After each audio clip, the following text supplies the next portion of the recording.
Why is there so much volatility in the markets, and what should you do? I'll tell you what I'm buying in a minute.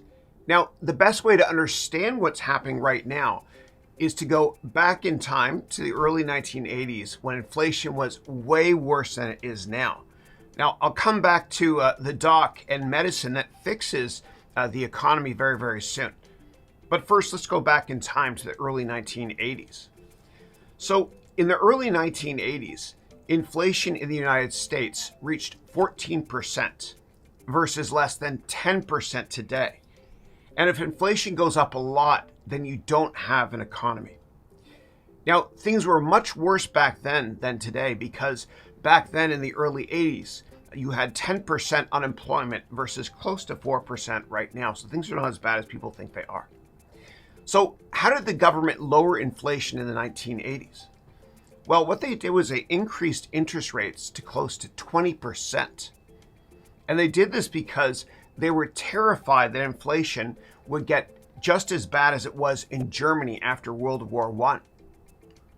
Now, inflation was so bad in Germany after World War I that what happened was, per this image, you literally had to get a wheelbarrow full of money just to buy a loaf of bread. All right, so inflation was so bad in Germany after World War I that per this image right here, what you had to do was you had to get a wheelbarrow full of money just to buy a loaf of bread. And kids would actually play with money that was worthless then. It was cheaper to give them that than to actually buy them toys. So right here, this is a picture of the manager of the store of money in America in the 1980s. So this is Paul Volcker at work. He was the head of the Federal Reserve in America back then. And basically what that means was he was the dude that decided to raise interest rates to close to 20% to beat inflation back in the 1980s.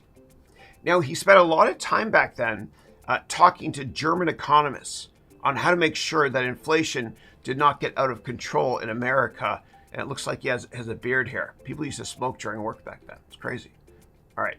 So how do we get to close to 10% inflation rates today? How did all of this happen? Well, before I discuss this, let's first talk about how does the government raise rates and why must they raise rates when times are good? So the way they do it is they sell bonds to the public and to other countries and to investment firms. And when they sell you a bond, you get a piece of paper and they get money. And the government takes that money and puts it out of circulation. And we all know that when there is less money or fewer PS5s, for example, out there, then the price of money or PS5s or anything goes up in price. So if Sony increased the supply of PS5s, then the price of PS5s would go down. Now, it's the exact same thing when it comes to money. So again, when the government sells bonds to you, you get a bond and the government gets money. They take that money out of circulation. Less money means higher prices for money, meaning they're trying to beat inflation this way. Okay, so if governments don't raise rates when times are good, then they can't jumpstart the economy by cutting interest rates when times are bad. This is a money gun with fake money. But when you flood money into the system, what happens is the value of money goes down, meaning interest rates go down. They're doing the opposite right now. So picture this in reverse, all the money coming back in. Okay, so hindsight is 2020.